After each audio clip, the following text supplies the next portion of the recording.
Welcome to the Russ Joy Show. I'm Russ Joy. Figure that out because you're smart. It's also the name of the show. You're also smart. It's also the name of the show. You're also smart. And you knew, and I knew, and we all fucking knew that this Phillies team was going to do exactly what they did.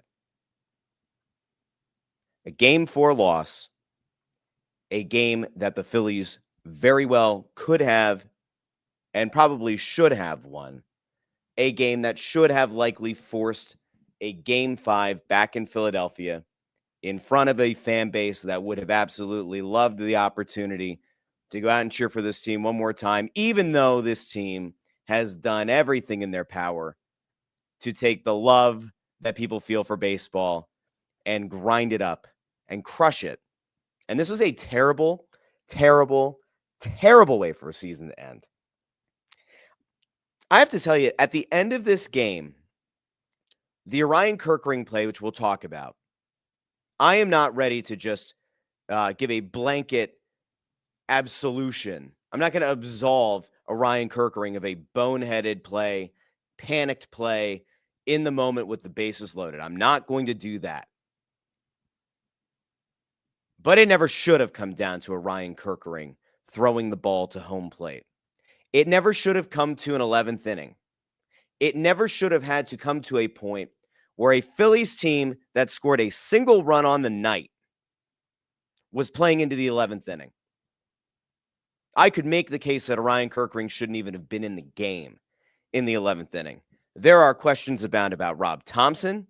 There are questions about his decision-making in this game, the buttons that he tried to push. Some would argue that the buttons, for the most part, worked. I would say that he overmanaged this game and put in a guy that not a single soul in this city, in this area, anybody who keeps up with baseball knows that Orion Kerkering in a high leverage situation is not the way to go. And it played out about the way that you would expect it to. And I am absolutely beside myself because on the Kerkering play, I was sitting on a bed in the hotel room, getting ready to fly back to Philadelphia from Vegas. And as the play happened, I sat with my jaw about to hit the bed. It was the same befuddled feeling and emotion that I had when Michael Leighton allowed the game-winning goal to Patrick Kane and the Chicago Blackhawks in the 2010 Stanley Cup Final, where the crowd didn't know how to react. Now, obviously, in Los Angeles, the crowd went ecstatic, but I have to imagine that every Phillies fan sitting at home sat absolutely dumbfounded what they just saw. I haven't had a moment hit me the same way since the Leighton goal. Now, I'm going to bring up the comment section down in the bottom corner of the screen. You're certainly more than welcome to comment. There have already been a couple coming in through YouTube. We have a lot to get to in this game. The Eagles are still playing. The Flyers started their season. I'll probably do a show on Friday to recap the Flyers game, to recap whatever happens in the rest of the Eagles game. But this is just another missed opportunity. And I said on the Tuesday show that I really thought there was a chance that we were going to eventually look back on this Phillies team, this Phillies window, and say this is going to go down as one of the what should have been, what could have been an absolutely missed opportunity. I will take you back to the 08 to 2012 Phillies, where each and every year, the 08 team was, in a way, a bit of a surprise. That World Series win, you look at that team, even to look back at it now, and to look at each of the individual parts, and you go, wow, Phillies won a World Series with like a Jeff Jenkins playing for them. The Phillies won with a wonderful guy like Jamie Moyer in the rotation, pitching meaningful innings. And then he said in 09, they added Cliff Lee. 2010, Roy Halladay. 11, you have Lee and Halladay. And a stacked rotation. You say to yourself, it can only get better. They're going to get back to the mountaintop again. When this Phillies team lost the World Series a few years ago, we all kind of felt like they had a bunch of very good players, high-level players, big money players that were going to continue to make meaningful plays in the postseason, and eventually they were going to get over the hump. And then we saw them shit the bed against the Diamondbacks. And each and every year we've seen this team take a step back. Now, last year, horrific. Absolutely awful. Second half of the season, 500 team. Couldn't put the Mets away. They end up getting their teeth kicked in by the Mets in the postseason. This year, it felt like going into the playoffs, you're in better shape. You feel overall better about the potential direction of the Phillies and the momentum going into the playoffs. And you even looked at the Dodgers and you said, even if you're being fair, you know that this Phillies team, in theory, should have been able to compete with the Dodgers. And despite all of the awful shit that we saw, despite all of the offensive incompetence we saw in this series, the Phillies were actively engaged in this series. They were legitimately within striking distance in multiple games of ultimately competing in this series. And yet, the number one thing that people have been critical about with this team is the thing that was ultimately their undoing. Because once again, I am not going to crucify Orion Kerkering for a bad play that ultimately ends the season, because this game was lost far, far earlier. This game was not lost by Christopher Sanchez. This game was not lost by Juan Duran walking in a run with the bases loaded. This game was not lost with Jesus Luzardo getting pulled. This game was not lost with a nervy couple of moments with Matt Strahm. This wasn't even lost with the decision to bring in Orion Kerkering. This game was lost because the biggest players in this lineup, once again, came up incredibly, unfathomably small. And last year, we'll take you back to last year. Bryce Harper wanted an extension. We heard through spring training, Bryce Harper wants a contract extension. Bryce Harper would be excited about the opportunity to have more years. And I said at the time, just based on the contract he already has, he's going to be a significantly reduced player by the second half of the contract. You can't give him more years. He essentially recruited the Schwarbers, the Castellanoses, to this team. He certainly was influential in bringing JT Realmuto here. This shit's over. This run is over. This core, as it's been constructed, this core that was run back year after year after year, it is over. And I have told you guys since last year that I was deeply concerned about complacency from the top of this organization, from Dave Dombrowski. And I told you all through the offseason, missed opportunity to get a real bat in here that can hopefully make this lineup at least slightly slump-proof. You got to the deadline. Harrison Bader was the big bad acquisition. In the offseason, it was Max Kepler. Kepler put together a nice stretch in the second half of the season. I don't bemoan the fact that he was on this team. Harrison Bader played significantly better than anyone could have expected, but that's not the impact bat either. And what ultimately happened? In a game that was essentially an elimination game, and you had your backs against the wall going in, Trey Turner goes 0 for 5. Schwarber has a single hit. Bryce Harper, who? Bryce Harper goes 0 for 4 in an elimination game. There's your game. I don't want to talk about Orion Kerkering throwing the ball away at home plate in the bottom of the 11th inning with the bases loaded. That was not what lost the game. Yeah, that was the play that ended the season. That's not where this game was lost. I've been talking a lot about Bryce Harper and Trey Turner and Kyle Schwarber and the inability to produce runs at the top of the lineup. And in game 3, Schwarber came alive.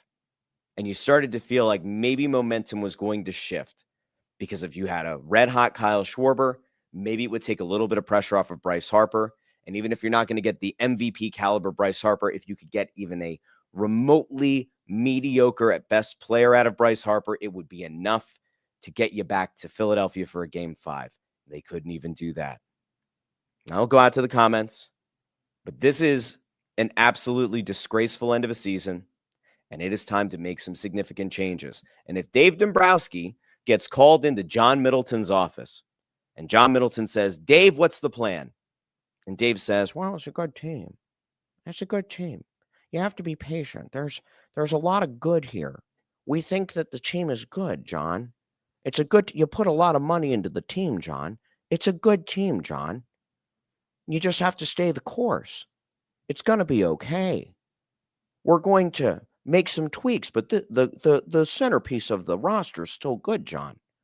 If Dave Dombrowski says that, he should probably be jettisoned into the sun. And unfortunately, I would guess that if you were to ask Dave Dombrowski right now, if we could bring him on the show, and we'd say, hey, Dave, what's the plan? What are you going to do? Who are you moving off of? I would bet you almost any money, almost any amount of money, that Dave Dombrowski would try to make the case that this team is worth bringing back again next year. You have huge decisions on the horizon. Ranger Suarez is a free agent because you didn't lock him up. Kyle Schwarber coming off of a near MVP season and a horrible end of the regular season and a piss poor at best playoff series against the Dodgers, game 3 notwithstanding, potentially gone at the end of the year. JT Realmuto, same. You have decisions to make. Do you want Dave Dombrowski to be the guy to make those decisions? Do you want Dave Dombrowski who's been complacent?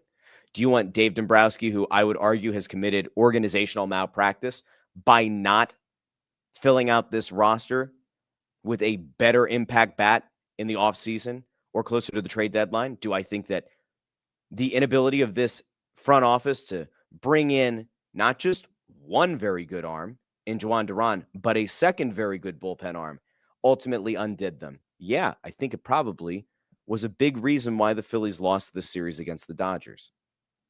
Remember, they had to go bargain barrel shopping to go pull out the decrepit corpse of Dave Robertson to try to bring him in, to try to get meaningful innings out of him.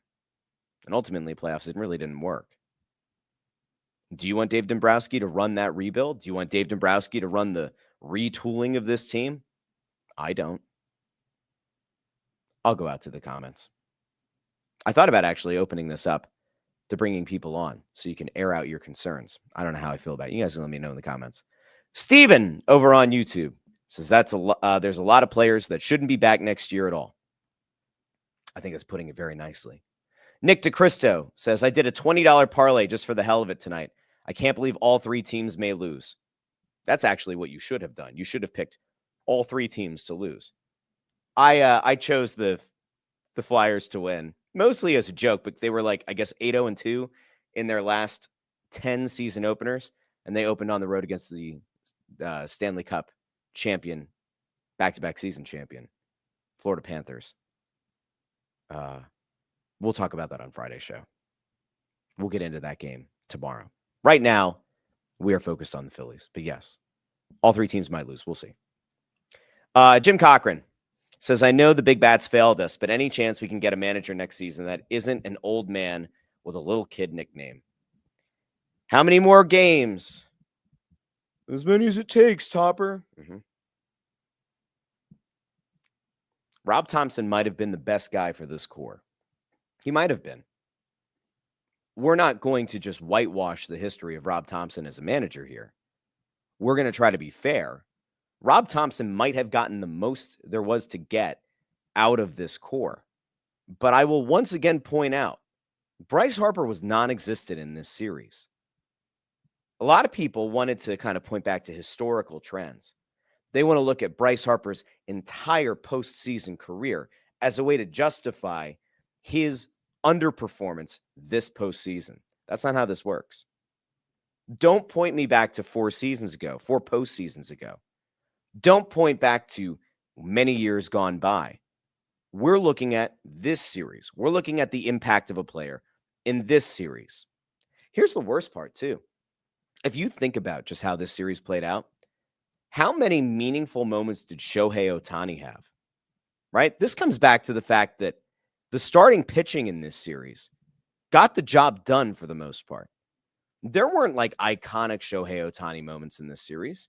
There really weren't iconic Mookie Betts moments in this series. Starting pitching, for the most part, did its job. Christopher Sanchez did his job in 2 games. Jesus Luzardo did his job in his start. He did yeoman's work out of the bullpen tonight. Ranger Suarez and Aaron Nola did a hell of a job in Game 3. The starting pitching wasn't the problem. And we even knew in the course of the regular season, the starting pitching wasn't going to be the problem.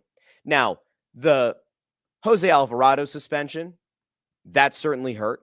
But the inability to go out again, as I mentioned, and get yet another bullpen arm to replace Jose Alvarado going into the postseason was a problem.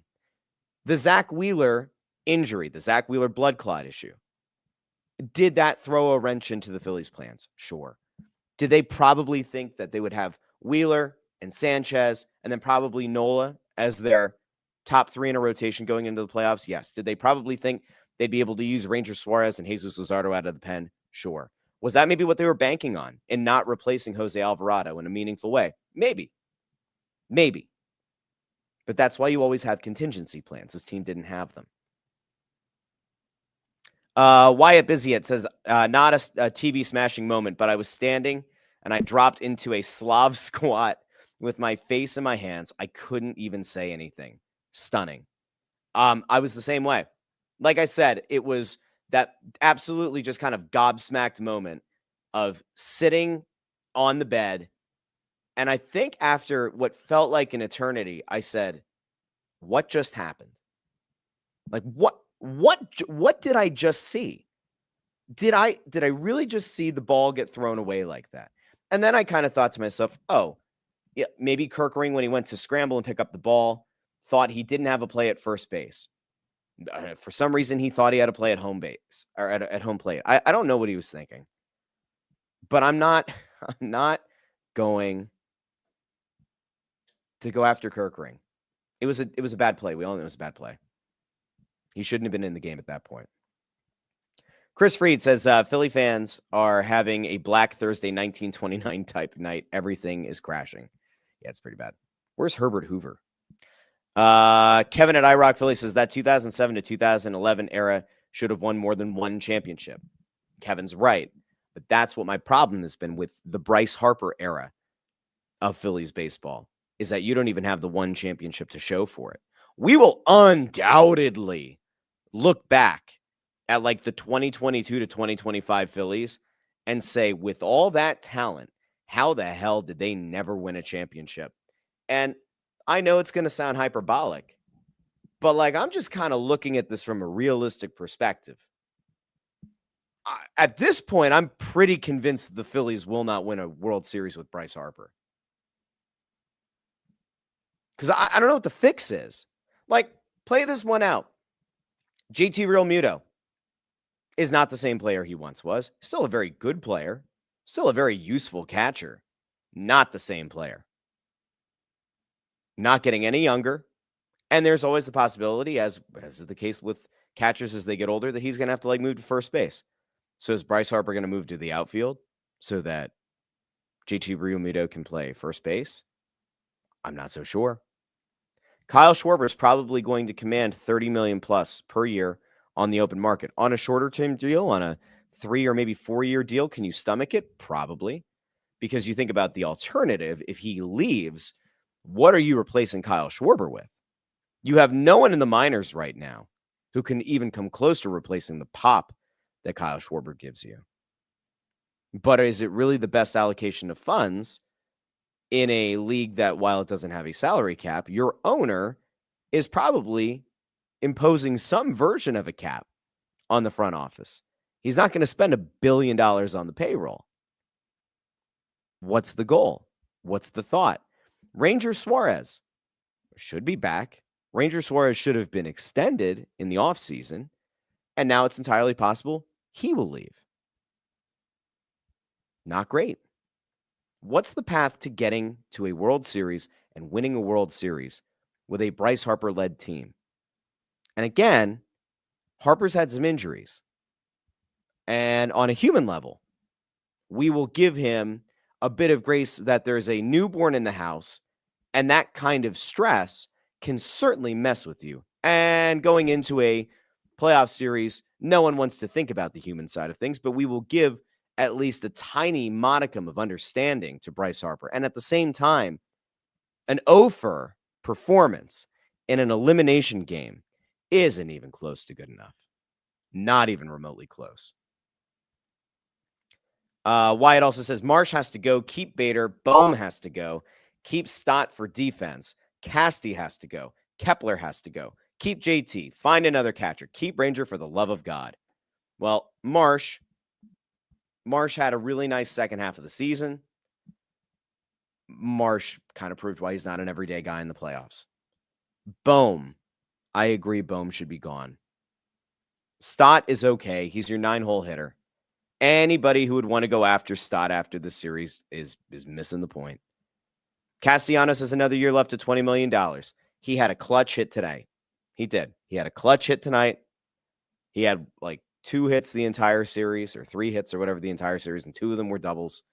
You go, all right, well, he had some not great comments. I think he probably needs a change of scenery. I think that is something that needs to be mutually agreed upon, and they've got to make that move. I'm not so sure that Kepler has to go, but if Kepler thinks he's an everyday guy, then I think that also has to be an amicable split. Chris Freed says Kerkering has no future left in Philly. Mentally, he is cooked. Stick a fork in him. It's a shame. There was so much hope for Kerkering. This playoff series was about as bad as it could have been for him on a lot of levels. Josh Gaynor says, I've become numb to the disappointment. Just going through the motions of watching all 3 teams tonight. I tried not to get my hopes up too high for this Phillies team. But going into the playoffs, I kept saying it felt like things were a little bit different this year than they were a year ago. It did feel like going into this postseason, this team was better set up to carry some momentum into the playoffs. I wasn't worried about the bats being cold because of not playing in the wild card round. I think we need to dispel a very simple notion here. The fewer series you have to play in the playoffs, the better. Just like in football, having home field advantage in the first round bye is huge. It takes one of the possible chances of you losing out of the equation. If you can't figure out a way to stay locked in, if you can't figure out a way with today's technology to at least kind of keep your mind as locked in as possible while your future opponent plays the best of a 3-game series, there's an issue. I don't think that the layoff is what cost the Phillies. I think the Phillies' inability to perform in the clutch moments once again reared its ugly head, and no one should be surprised. It's a shame, and I can tell you that, like, when I look back on it now, I always get this sinking feeling. It's like whenever a Philly team is about to get knocked out of the playoffs, I always say to myself, I'm not ready for this to be over. And on a lot of levels, I felt that tonight. And as it went into extra innings and went to the 10th and it went to the 11th, I kept kind of having that sinking feeling of I'm not ready for this to be done. I wanted to see the Phillies force a game 5 because I wanted to believe that home field advantage that really hasn't been in the last couple of postseasons, I wanted to imagine that was actually going to help. And I didn't fear the Dodgers in the way that maybe I should have, or the way that we collectively should have.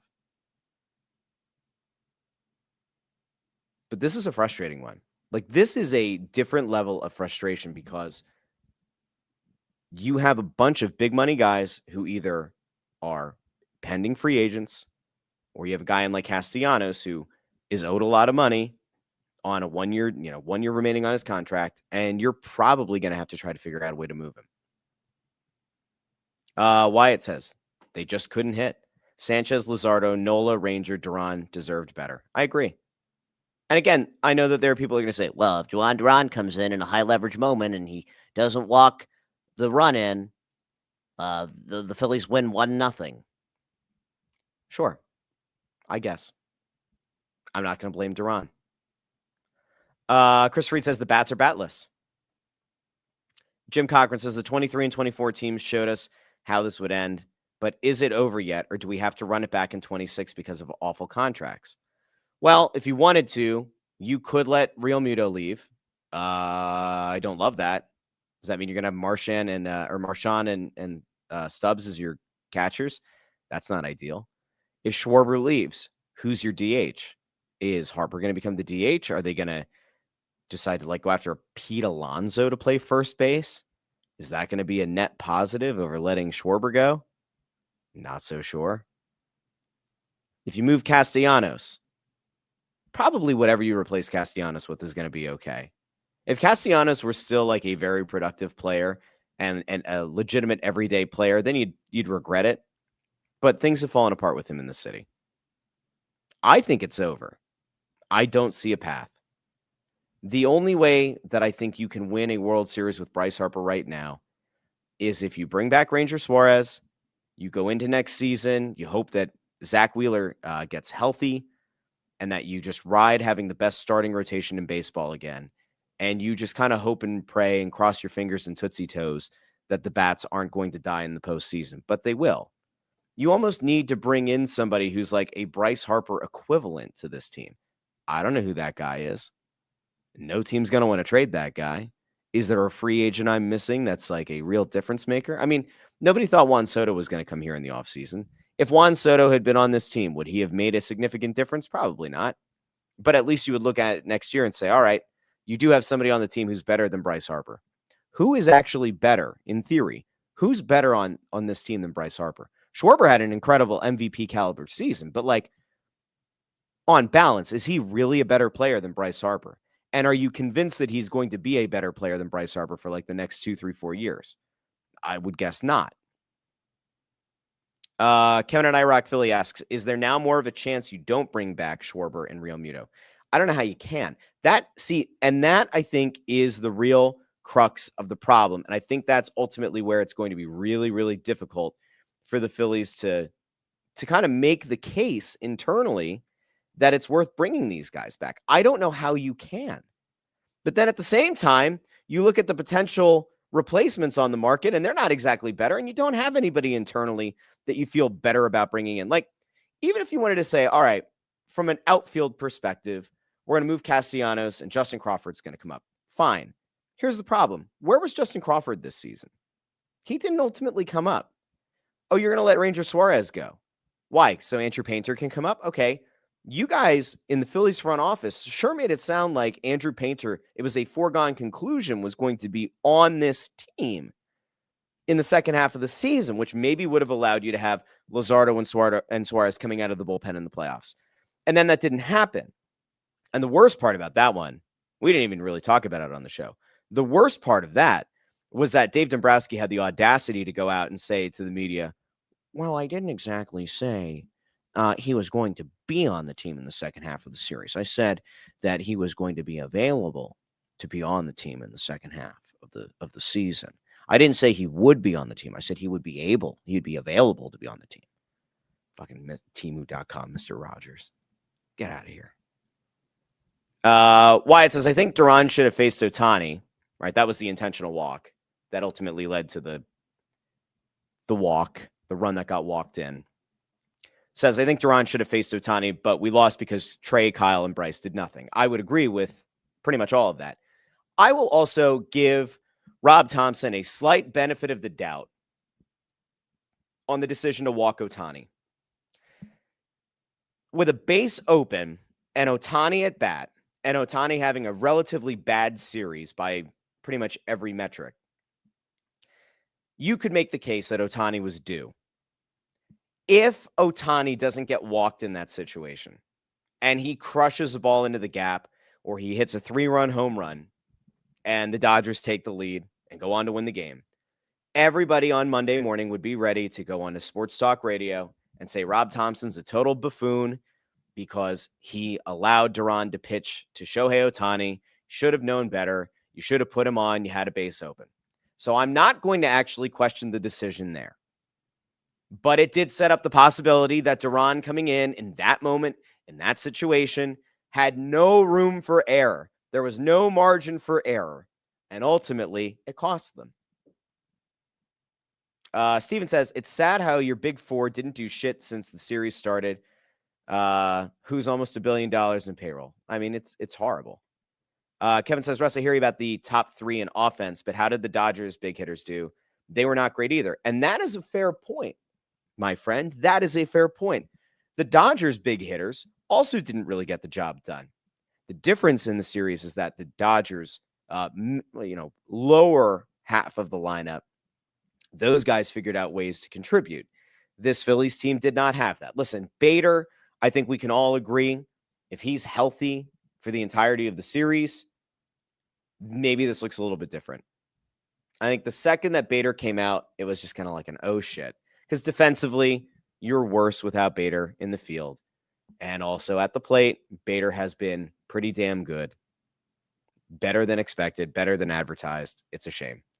Linda Joseph compiled all the numbers, right? 1 for 14, Turner, Harper, and Schwarber. Awful. Awful.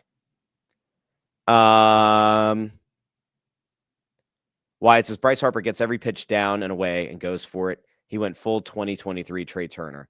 I will say that, like, when it comes to like a pitch down and away, the at-bat that Bader put together when he pinch hit was a great at-bat. And then for it to end with him swinging at something down and away like that was very frustrating. Peter Tom Willis is here talking about Kerkering. Says, got to make that play. Yeah. Kevin says, losing Wheeler, Alvarado, Bader, and falling short. Harper really came up small in the series. People are going to have to figure out a way to reconcile this. You can be a big fan of Bryce Harper. You can be a big fan of some postseason moments he's had in the past and Bedlam at the bank and yada, yada, yada. He sucked this postseason. He was a 0. I would actually argue when it came to the Phillies-Dodgers series, Bryce Harper wasn't just a 0. He was a net negative. Because a 0 is what you might expect out of your 9-hole hitter. If Bryson Stott had gone 0-4 in the series, you'd say to yourself, that sucks. That's really bad. But he does bat 9th. Bryce Harper going 0-4 in the middle of the lineup, Bryce Harper being a legitimate black hole where it matters the most in the lineup is probably what cost this team. We can all get on Trey Turner for having a terrible series. We'll also note Trey Turner worked his ass off to get back from injury and get back in the lineup before the regular season ended and didn't have a whole hell of a lot of at-bats. Now, should he have been at the top of the lineup? That maybe is a more interesting question. Should Bader have remained or been in contention to be the number 1 or 2 hitter on this team, with Schwarber being the other 1 or 2 hitter? I think there's probably a case to be made, especially with how Turner continued to struggle. Schwarber had a huge game 3, is pretty much the reason that you won game 3. Harper was not just bad, he was comically atrocious. Let's see. Jim Cochran asks, is Turner the biggest free agent disappointment in Philadelphia sports history? Nnamdi Asomugha's up there. Byron Maxwell's up there. Elton Brand is up there. Nah, there have been worse. There have definitely been worse. Ilya Brizgalov was a huge disappointment. The shame is that, like, Turner looked like a legitimately awesome next level player. Like, when I asked the question a while ago, what player on this team is better than Bryce Harper moving forward because you need it, there was probably a thought when Turner came in that, like, Turner maybe could end up being the best player on the team. Sure ain't the case now. Gerald is here. Hello, Gerald. Says that's the worst way to lose a game. Damn. Agreed. We're all going to feel bad about the last play.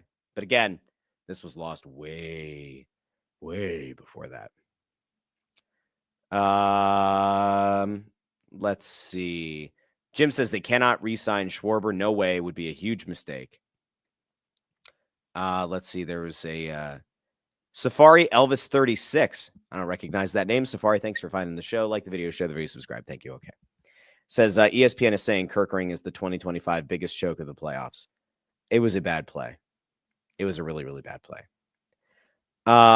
Chris Freed says, unless you get Bushi to manage, you stay with Topper. I'm not so sure about that.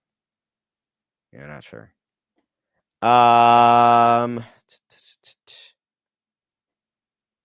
Safari Elvis thinks that Kerkering should be fired into the moon or into the sun. Says no excuses. You can't tank a play like that in the NLDS. He should be DFA'd immediately. No, he shouldn't be. But there's probably going to be a conversation about whether or not he ultimately is on this team next year. Amy says, can't imagine Castellanos wants to be here anymore unless Rob goes. I don't really give a shit what Castellanos wants. I think he probably should be moved. Connor Buss asks, are the Union the only team in Philadelphia worth watching? 610-632. Speaking of that, maybe we'll talk about that on Friday's show. Harry Mays, Jason Martinez back at the Fanatic. Rotating co-host chair with Johnny Marks and middays. Very interesting. Maybe we'll talk about it on Friday's show. Let's see. Jim Cochran says, this is the third show you've brought up Bryce's baby. I have 3 kids. I understand normal people have it rough with new babies, but if it affected him plan better, he makes too much money. Sorry. Yeah, I don't think that's fair. I don't. I have no idea. You have no idea. None of us have an idea of how involved of a newborn father Bryce Harper is. If he's anything like many of us that actually do want to be good dads, you're going to be tired. You're going to be stressed. On a human level, there's not a chance in the world that I would actively go out of my way to not live up to my parental duties and just say, all right, honey, I got a playoff series. Good luck to you and the baby with the monitor. I wouldn't do that. But then again, I'm not Bryce Harper. I have no idea. Let's see. Oh, we got it. Whoa, we got a super chat coming in. Zero Cool 78. Thank you, Zero Cool 78. $5 super chat. Bless your heart. High five to you. Says, I appreciate the coverage. My thought is trash all 9 position players for the AAA club, but the reality is they will all be back. No other option. I disagree, though, right? I would imagine that there will be some change. Castellanos to me has to be gone. I wouldn't be surprised if the Phillies try to figure out a nice way to have an amicable split with Kepler. It very clearly didn't go the way that he wanted it to here. Unless you're going to essentially say to Kepler, look, we're moving Castellanos, you're going to have an everyday spot in the outfield, then maybe it's worth trying to save. I don't think that at the end of the season, Kepler was the reason that this team didn't get the job done and didn't deliver in the postseason. The Schwarber thing really does become the big question. I don't think the Real Muto thing matters that much. I do think that if you can bring him back on a short-term deal, Real Muto's not the reason that you lost the series. Real Muto's had some clutch hits. He had some clutch hits down the stretch in the regular season. I still think he's one of the best defensive catchers in baseball. And I would still say that, like, as a guy who can hit in your lineup, like number 6 or so in your lineup from the right-hand side of the plate, like, still a guy that's worth having around on a short-term deal. If Real Muto wants like a 5-year deal, well then, okay, then he's gone. Schwarber to me is the real question. Schwarber to me is the one that, like, it felt like at the end of the regular season, right? Middleton essentially said, we'll do whatever it takes to bring him back. If you're Kyle Schwarber and you're being realistic and you know that you maybe have 1 or 2 seasons left of like significant production left, right? If Schwarber's realistic and he goes, I probably have 1 or 2 more seasons that I could try to do MVP caliber hitting like I did this year. And you're watching the return on this team get worse and worse and worse every year, or an early playoff. I mean, you could say, Russ, they made the NLDS. They didn't have to play in the wild card round. How could you say it's a step back? I would say that at the very least, it was a push. It was still a first round loss for the Phillies. It's technically the second round of the playoffs, but it's a first round loss. It's a first series loss. If you're Kyle Schwarber, do you look around and say, I don't know, is there a team out there that is better set up to compete in a significant way over the next 2-3 years? And if there is, I don't think he comes back. Andrew Fawcett with a super chat. Thank you, Andrew. Says, put it in black for me. I think he means put it on black for me. I'm not going to go gamble in the casino. I don't like to gamble in casinos. I don't understand how to gamble in casinos.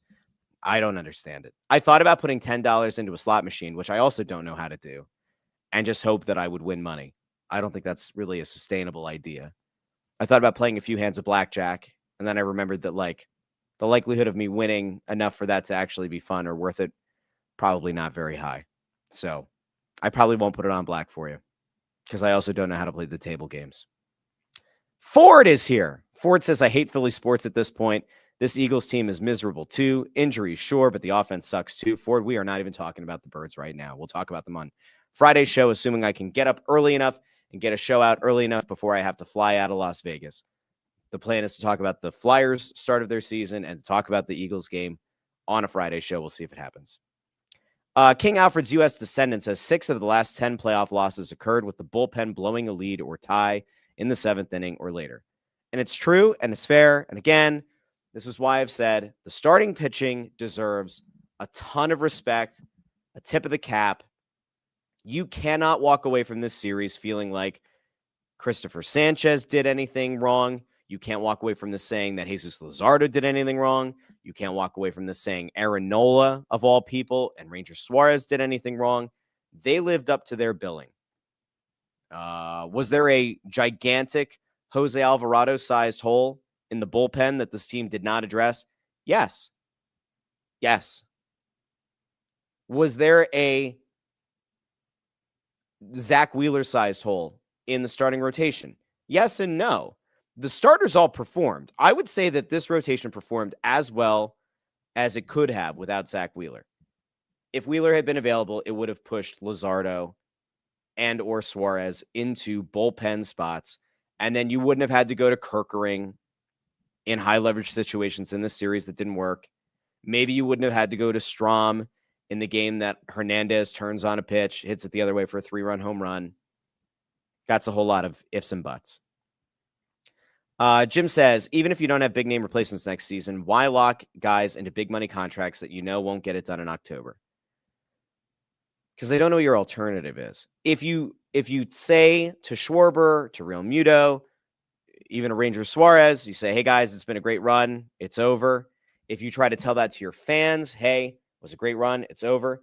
And you don't have anything to replace them with, then there is no belief that this team is going to be better or better positioned to get something done next year.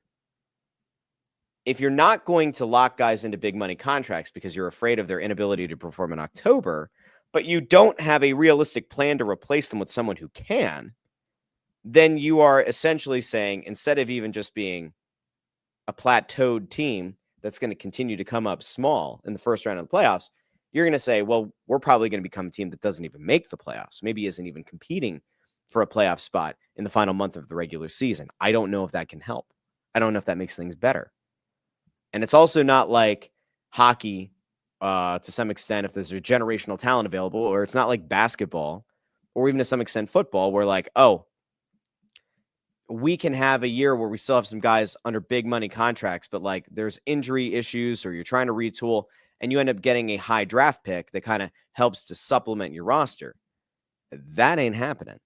You don't have that. There's not an impact guy that you're going to be able to draft in the summer and add to this team, you know, a year from now and say, oh yeah, that guy, that was worth it. Like it doesn't work like that.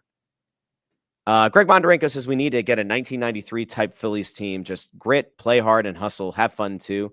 I think that it's easy to forget this, but at the end of the regular season, this Phillies team kind of did play that way. And I thought Harrison Bader was a massive part of that team playing that way. And then the playoffs happened, man, and it just did not go well at all. Okay, let's see. Ford says I said the bats would go cold. Y'all know I did. Ford did. Hashtag Ford was right. KW1323 says Turner, Schwarber, Harper 3 for 35 in the 3 losses. That's what lost you the series.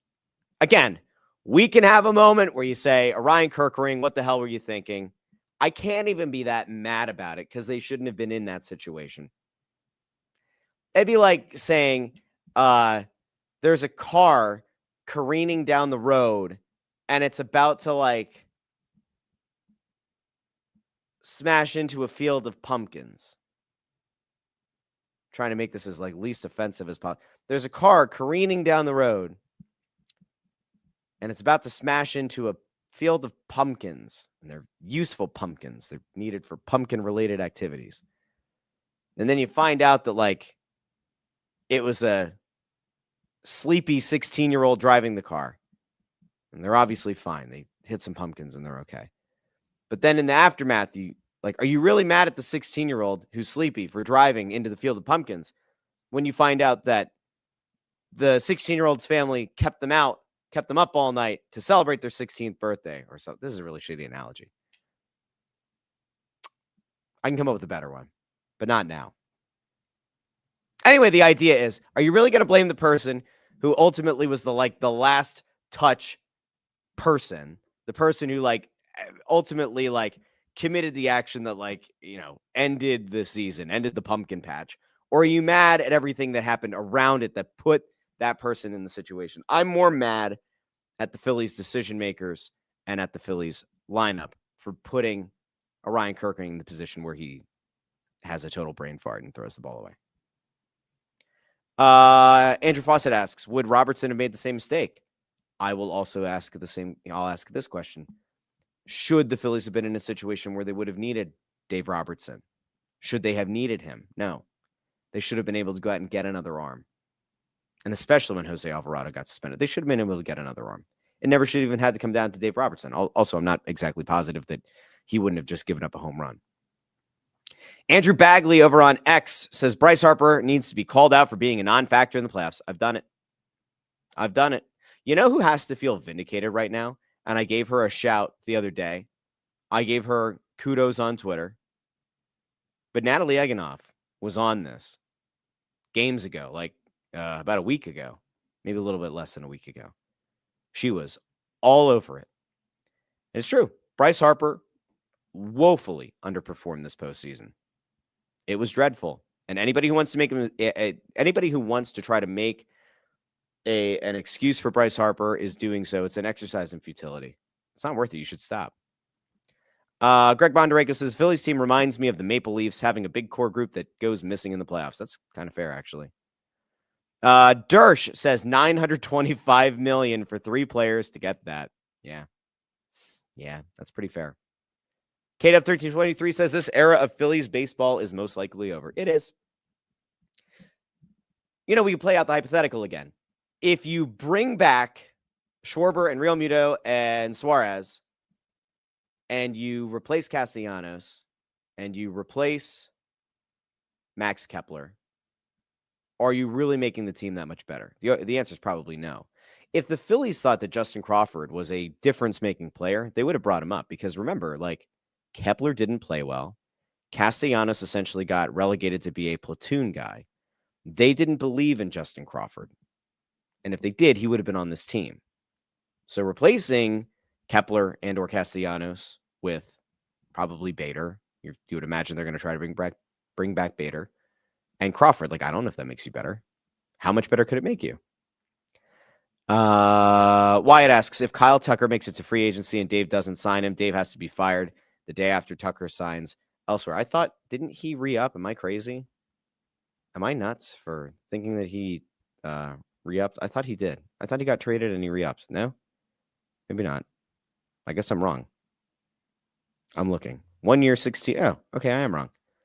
It was a 1 year, $16.5 million contract that he signed with the Cubs. I don't know why I thought he. I have no idea why I thought he had a significantly higher, longer contract. I thought he re-upped for a much longer time. Okay, I'm wrong. According to Spotrac, Kyle Tucker's value on the market, if you were to give fair market value, is about $500 million. Are you really going to pay Kyle Tucker $500 million or close to it? Are you? Does anyone think that John Middleton is going to want to pay a player $500 million or pay him $400 million? Does anybody really think that's a great idea? Would he help this lineup? Sure, he would. Would he be the biggest impact player, the biggest impact difference maker for this team? I'm not so sure. He's 28. Age-wise, it's better than trying to sign a 33-year-old. I guess it all depends on how the series goes against the Brewers. That game is still in progress. Is he gonna want to go to free agency? We'll find out. Let's see. Ford says, I just wanted to enjoy a game. That's all. The thing is, the Eagles could win this game if the offense did anything. You can't expect he's talking about the Eagles. Ford, stop talking about the Eagles. It's for another day. Not now. Amadeo says, can I join this? I have lots to say. Amadeo, I guess. Come on. Come on, young man. Amadeo has the link. He can hop on. Come on the show for a sec. Air it out. Let yourself feel better. Get it off your chest. King Alfred's Descendant says, I'd like to see Alex Bergman at third base and Kyle Tucker in the outfield next season. Maybe. Oh, look at this. Look at this. Video guy Amadeo. Hello. Hello, Amadeo. How are you? I'm frustrated, but I'm still shocked that's the way the year ended. But I'm also in the back of my mind, I'm yeah, I probably expected this too. I'm all like weird emotions, but I'm like, I'm not as pissed as I thought I would be. Now I'm in Vegas, but I hear a scream.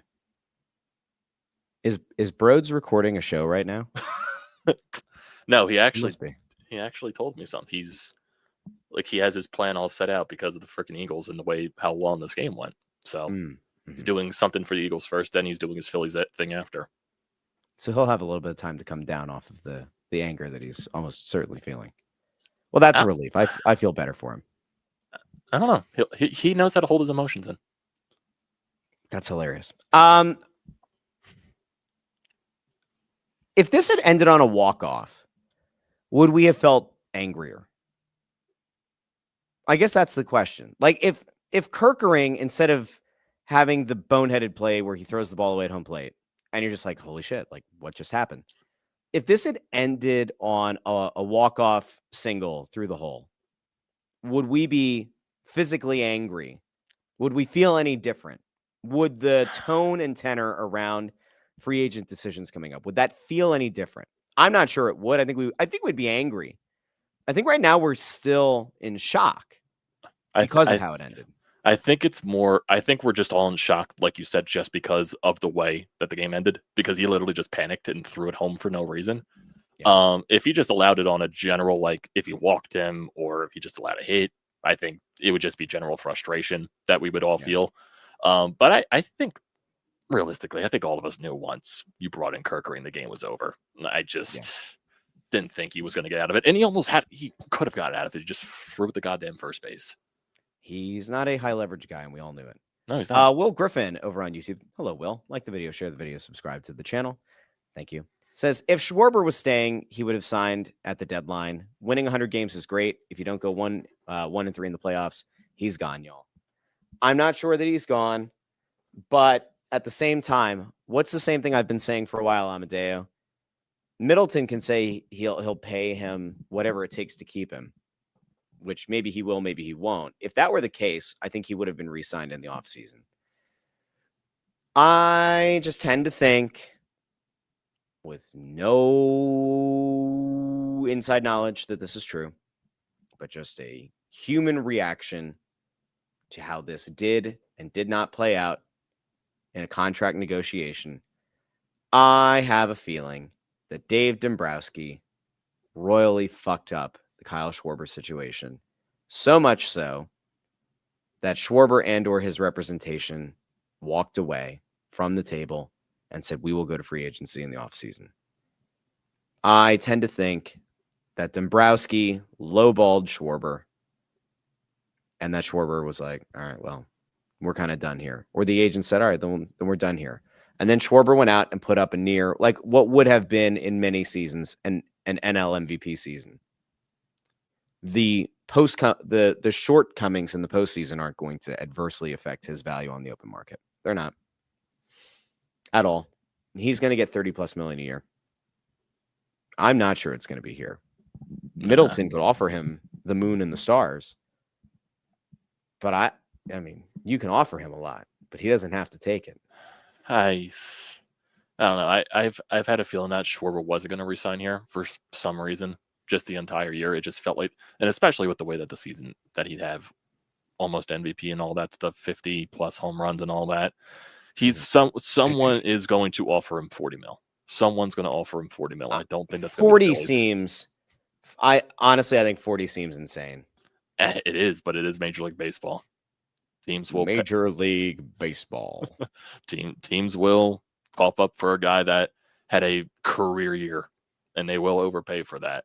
Now, I'm not saying you shouldn't overpay for Kyle Schwarber. Kyle Schwarber, I don't know. Like, I want Schwarber back, don't get me wrong, but it's just like also in the back of my mind, you're also part of the problem.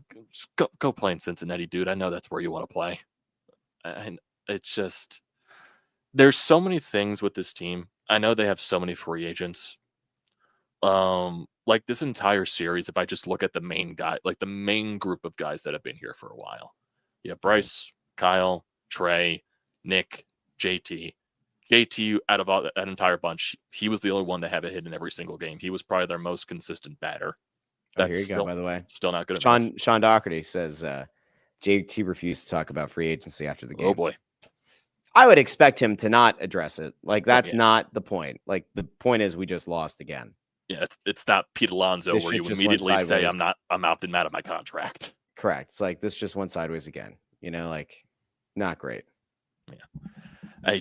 And then with Ranger Suarez, he's a Scott Boras client. You already know he's testing the market because that's what all Scott Boras clients do. Yep. And then I think they already opted into Matt Strom's deal because of something that was in his contract, I believe. And like he had to pitch a certain amount of innings and he was guaranteed a year left on his contract, I believe. So Strom's going to be back next year. I also don't hate Strom. I don't think Strom stinks. I think Strom as a guy that like comes in the 6th inning of a game is fine. I don't think that you want to go into a season again where he's like your setup guy or something close to it. I think what really screwed over Matt Strom was Alvarado getting suspended. Because if Alvarado was not cheating and he's your 8th inning / 9th inning guy before they get Duran, and Strom's more pitching in 7th innings, he's more pitching in 8th innings, then maybe the occasional 8th inning setup guy, because if Alvarado needs a day off, it's that when Alvarado's coming in, here's that lefty that's going to pump gas and it's going to throw it down your neck, and then maybe Strom comes in every once in a while to throw you off. Oh, he's the precise lefty that's going to fool you or something like that. I really think Alvarado getting suspended screwed over. I know Strom sucked in the playoffs last year, but I really think Alvarado being suspended screwed him over this year. I'm going to play counterpoint, though. If Alvarado doesn't get suspended, I'm not sure that Dombrowski goes out and gets Duran. That's true. And I would rather have Duran long-term, and I would assume that they're probably not going to bring back Alvarado. Nah, I don't see it with and if they do, it's going to be on a ridiculously cheap deal. But I would tend to think that Alvarado not getting suspended means you don't have Duran. So that's its own problem. But again, like Dombrowski's version of replacing Alvarado was going and getting David Robertson, who you could not rely on and should not have been the guy that you were going to. The shitty thing is that like everything is like a cascading effect. The Alvarado suspension led to bringing in Robertson and also made the Phillies realize they needed to get a guy like Duran. So you were still one bullpen arm short. And then you could have said to yourself, if Wheeler is healthy, Luzardo and Suarez are both probably coming out of the pen, then you don't have to use a Robertson. Then you maybe don't have to use Kerkering in high leverage moments, or maybe you're not going to Strom. Maybe you would have gone to Luzardo in the game that Hernandez hits the home run. There are a whole lot of what ifs, and it sucks because the big what if really is Wheeler being in the rotation, what it would have done to shift some of those arms to the bullpen. But overall, the starting pitching didn't get any worse. The starting pitching was fantastic the entire series. Kept a very potent Dodgers offense to very few runs. My guy Aaron Nola. He somehow, he had 2 good innings, man. He had 2 good innings. He had 2 good innings. Maybe that's what the Phillies need to do. Maybe they just need to turn Aaron Nola into the highest paid opener setup guy or like the highest paid middle reliever in baseball. Well, if you really think about this, if Rob goes to Ranger in game 1 instead of fucking Robertson and Strom, Phillies win that game. They're probably up 2-1 in the series. Yeah. And they're going to a game 5. Nando 390 over on YouTube says Red October equals Cancun October.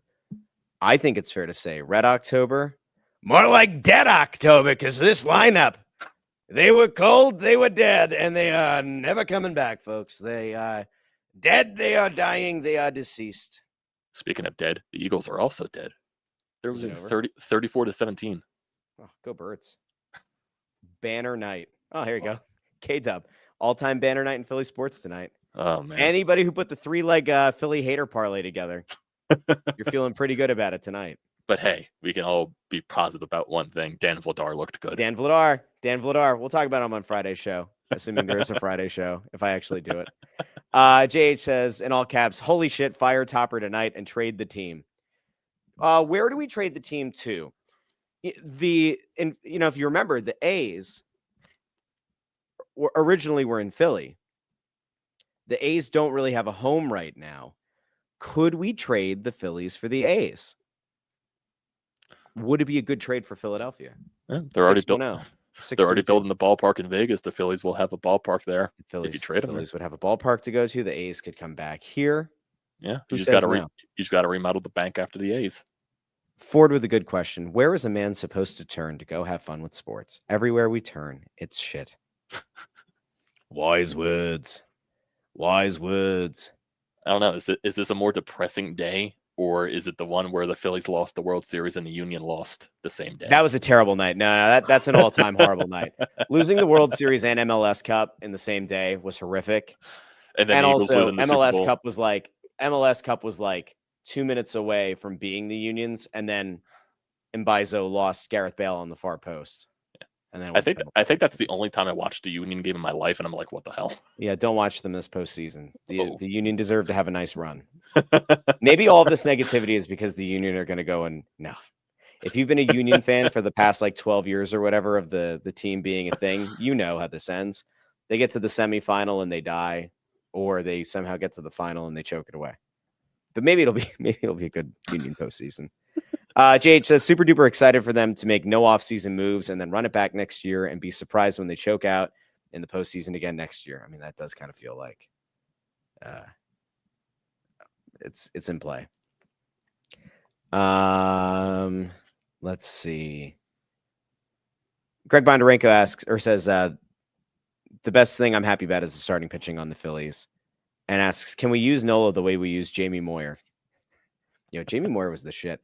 I think that if we're being honest here, I might have been more likely to feel confident in the bullpen if the Phillies had brought back Jamie Moyer this point than go to David Robertson.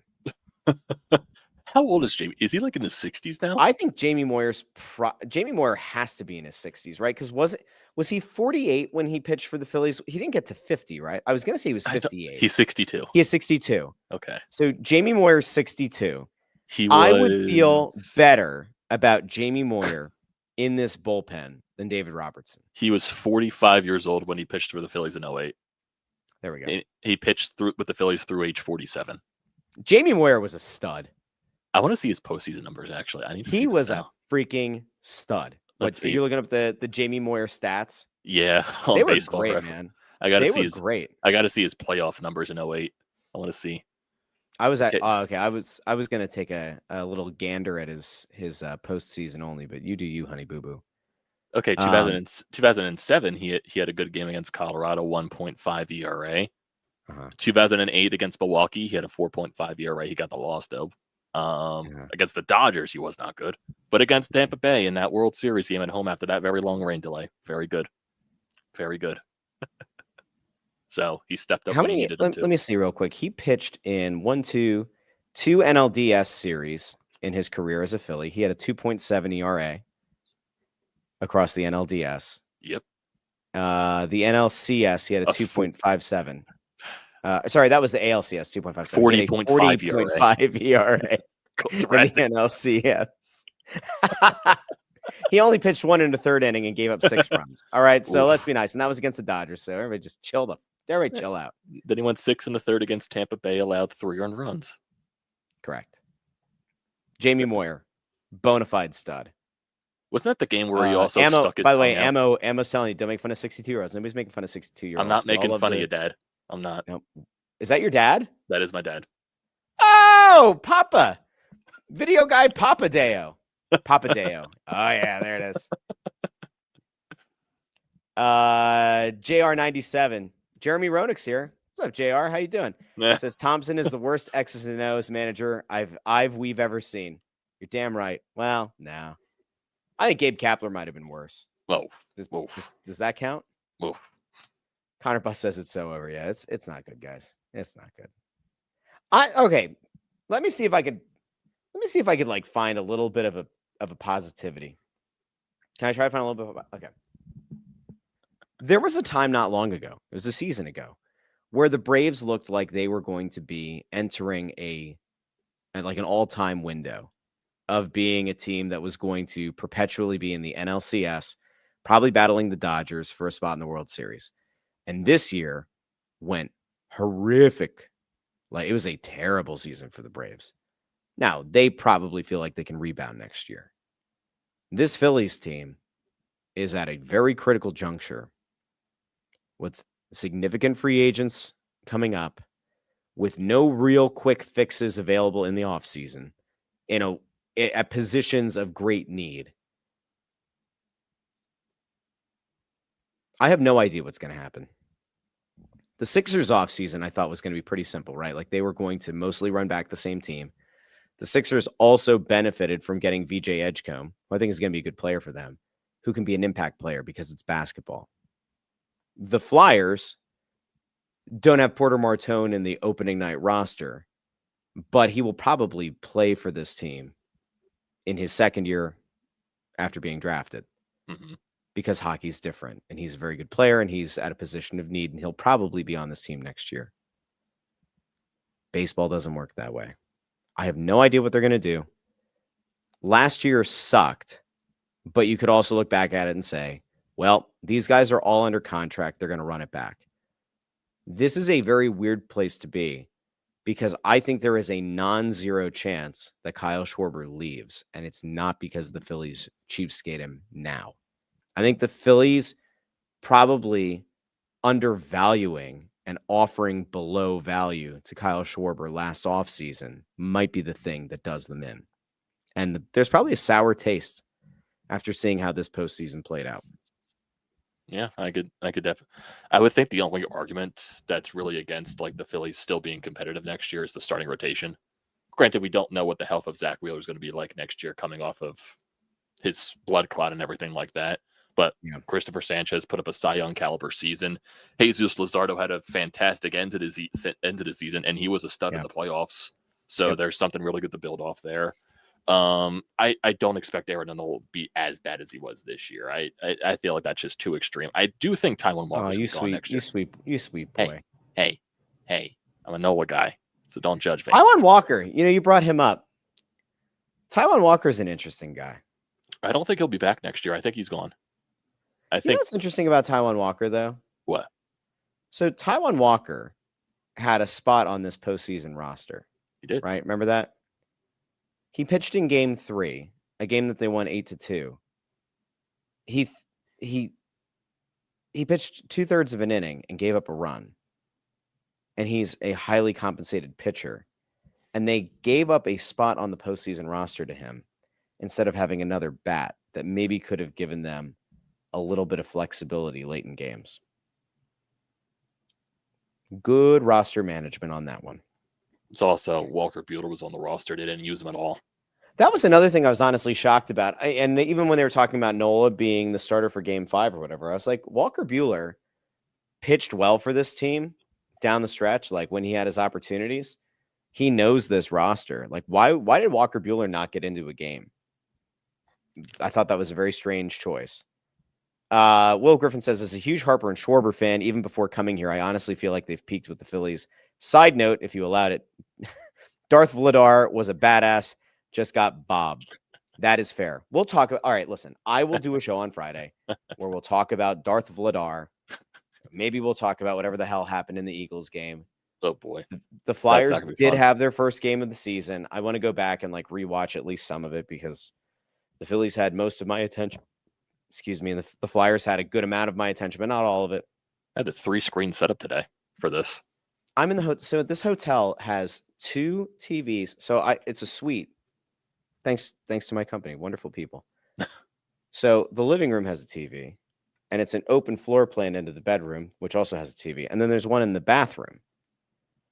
I don't know why the bathroom TV is kind of weird. Like, you're standing in the shower, and then like if you wipe away the mist and the steam, you can see the TV up in the corner. But I was thinking about it, and it's like, I was going to try to do the 3-screen setup. What's the problem, Amadeo? I'm in Vegas. Do I have NBC Sports Philadelphia to watch the Flyers? No. So that rules out one TV. I do have an HDMI wire. Maybe I could have rigged the laptop in to that. There's no AirPlay to this TV. So I could have maybe rigged my way into that. And then Amazon Prime for the Eagles game. I would have had to try to rig that into something. And so it's funny. It's funny. They put that on Fox in Philadelphia. it was on Fox. Okay. Yeah, it's on Fox too. I thought they used to put it on NBC if it was a local game. That's I weird. think they did Fox for some reason. I have no idea. Well, it might be about spoke after time. the game. It might be time for us to get the Fox out of here. But let me see if there's anything else. Oh, Bondarenko's right. I could have used ESPN Plus. Oh Because it wow. would have technically been an out-of-market game. That's a good call. Good call, Greg. Kevin says, as much as no one wants to hear this after such a bad loss, Phillies are going to have many players coming back. Hey, Kevin, you know, as a kid, you were told if you don't have anything nice to say, don't say anything at all. That comment's one of them. That is not a nice thing to say. We are all angry. We are all despondent and struggling. And somehow the Giants are currently beating the Eagles 34-17. That's what happens when, Landon Phightin Words Dickerson is hasn't gonna be been healthy interesting tomorrow. all year. Well, I hope that Phightin Words happens because Anthony, I think, is in LA to cover the game. And Big Bet Bob is probably... He just posted a video of Kerkering interview on Twitter. Anthony did? Oh, Patterson used Anthony's video. Oh, boy. I don't know if we want to hear from Kerkering. Well, it says Orion Kerkering was very candid after his miscue. Yeah, I mean, I'm sure he feels terrible. Well, yeah, all right, fine. Let's go to Kerkering really quick. Oh, wait, hold on. Anthony has video from Real Muto. Oh, boy. Oh, wait. No, we're going to do this. We're going to use... Oh, boy. We're going to use some on Patterson stuff. Here we go.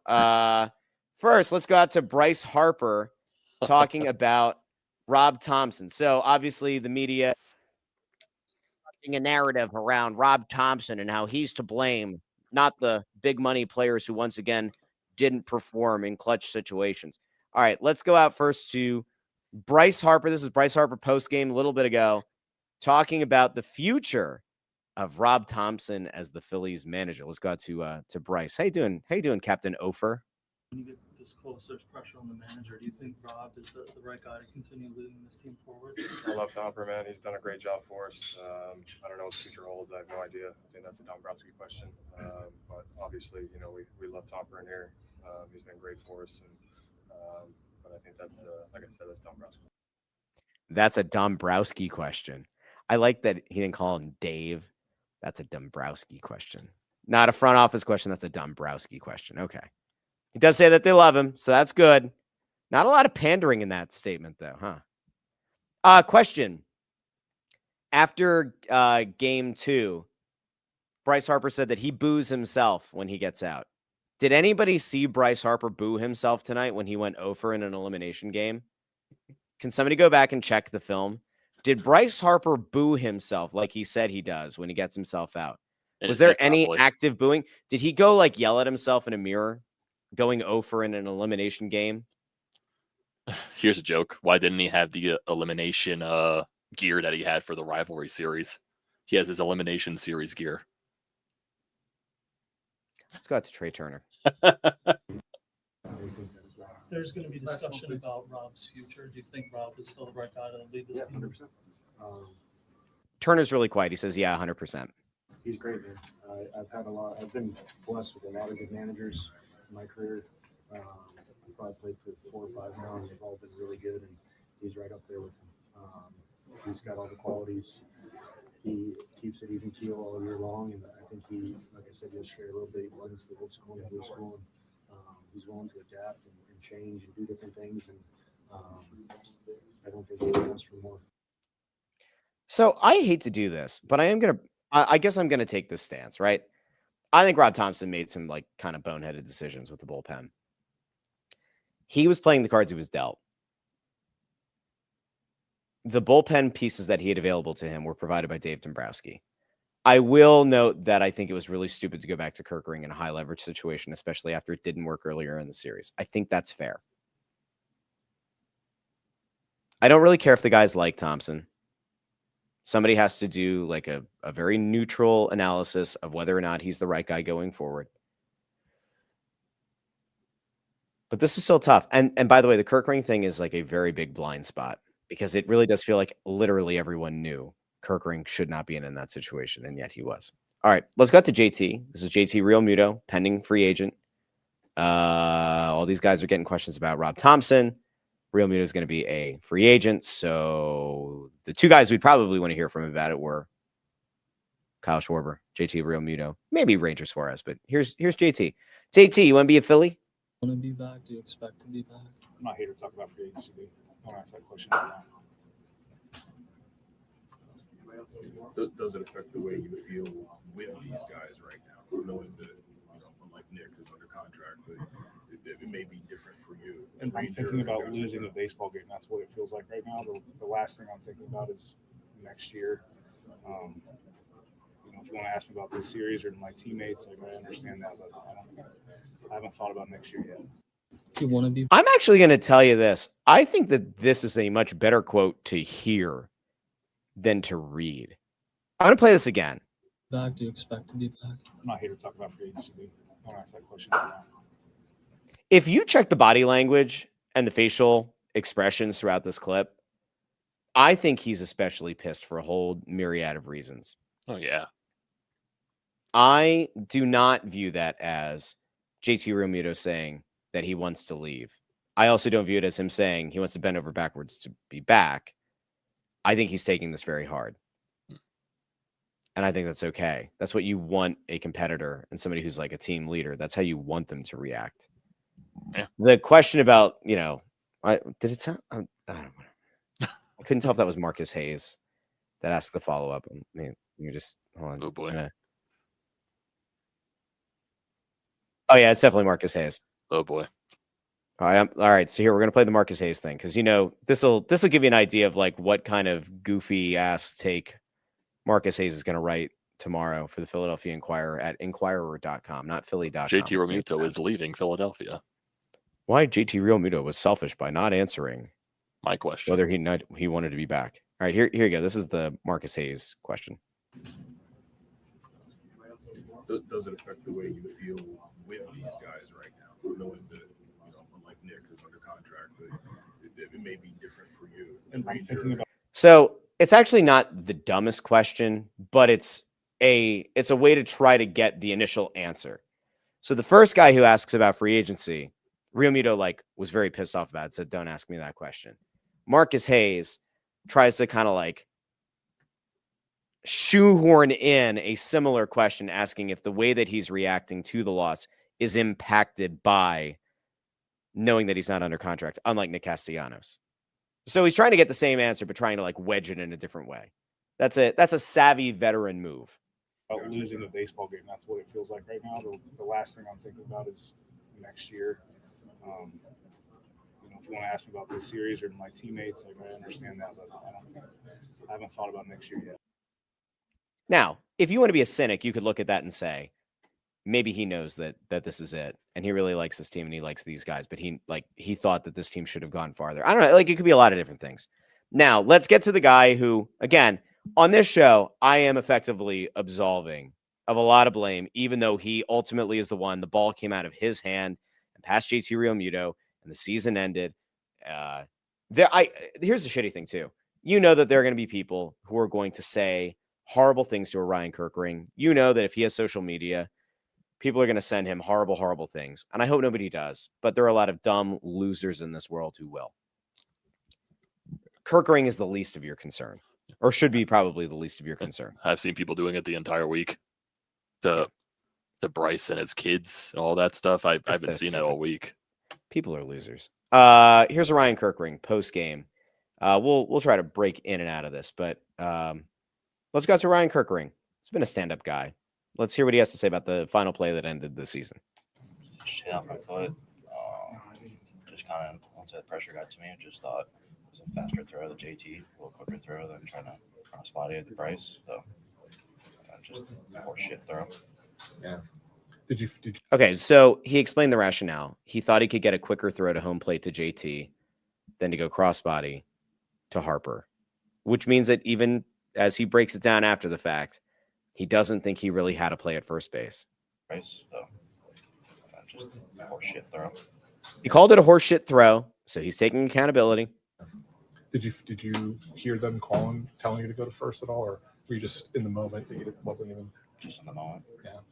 Can you see JT pointing in that moment, or is it just kind of looking up? Just kind of looking up, just be ready to go. I mean, a lot of guys in here, what do you do? One of the first ones there, just what do the guys say to you in that moment? Just keep your head up. So for those who have a hard time hearing the reporter questions, they were asking about like what the teammates said to him after the play gets made. Honest mistake, just it's baseball. Shit happens, and just keep your head up. You'll be good for a long time to come. It's not my fault. Just had opportunities to score. Just keep your head up. Conversation with Rob too. What did he say? What does that say mean to you? Those guys pick you up so quick. It means a lot. It shows they care a lot. Just means everything for sure. You see he's getting emotional there. But that on a human level, it means something to him that his teammates didn't just like, throw him under the bus. Sure, a lot of guys in here have had moments early in their career that, they can kind of remember very vividly. How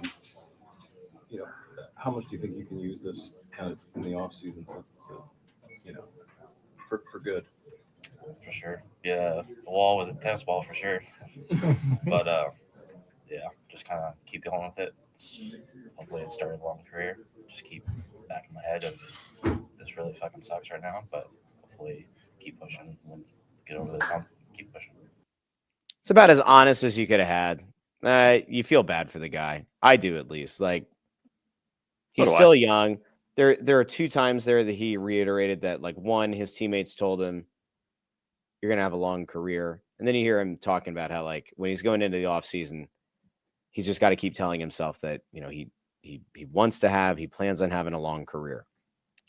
I think Dave Roberts even had a quote about him too. Dave Roberts, the manager, manager. Yep.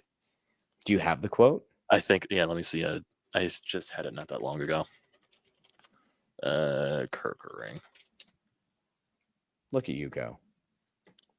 Here we go. Dodgers manager. It's brutal. Kerkering is stud. You definitely feel for the player. I'm obviously happy that we won, but yeah, he's had a heck of a year and he's a heck of a pitcher. No one wants to kind of bear that. Yeah, it sounds about right. Yeah.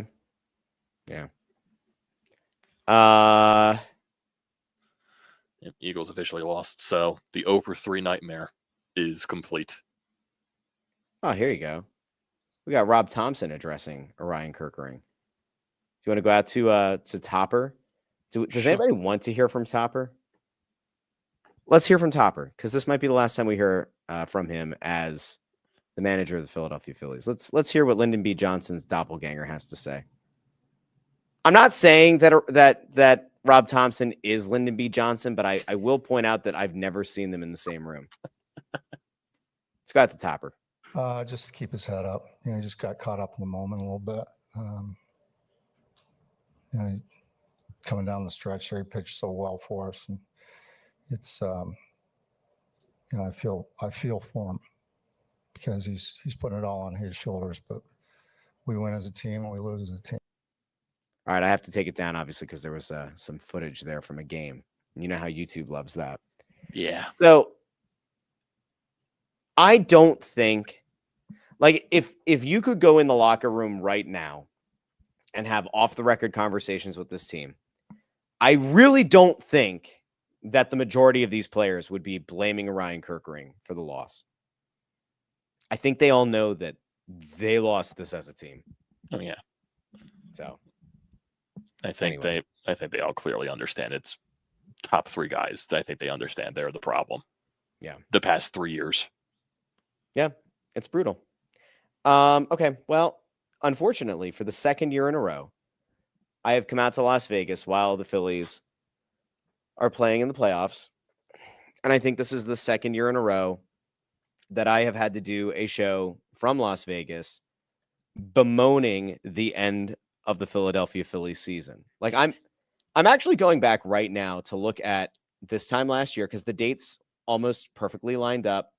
And I am 95% sure that I had to do an episode saying goodbye to the Philadelphia Phillies. Let's see. Episode that was Red October Begins. Sanchez Strong, walk-off winner. Phillies win game 2. That was on October 6th of last year. Reaction, Phillies blow it against the Mets on the 10th. That was it. Yep, they blew it against the Mets. I was wearing the La Colombe shirt. I almost put it on for this show. So we missed it by a day, guys. It was 1 day shy of last year when the Phillies got eliminated by the Mets. So this is bad. This is what happens. The one bright side of this, and Is there a bright side? There's a bright side? My dad's going to laugh at this because I think he said it in the comment section. I can go to the Flyers home opener because if the Phillies played in the NLCS, I was not going to the home opener. And my dad was like, "Oh, at least you can go there now." I'm like, "Okay." Well, on a positive note, I don't have to carry the press row show now by myself for pre-games because now Anthony's not going to be out on the road covering the Phillies.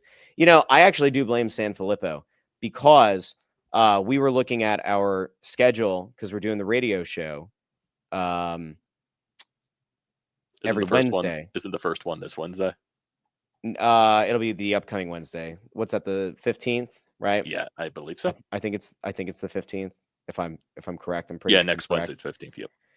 So we're going to be doing the radio show on Wednesdays at 6:00 at rotating Chickies and Pete's locations.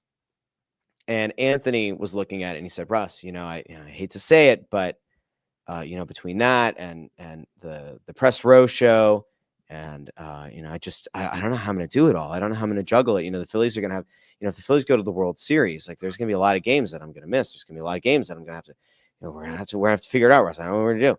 Well, guess what, Anthony? It's your fault. Phillies got eliminated. And now, because of Anthony Sanfilippo, the Philly season is over, and we have to get ready for the Philadelphia Flyers, who, by the way, didn't look terrible against the two-time Stanley Cup or defending Stanley Cup champion Florida Panthers.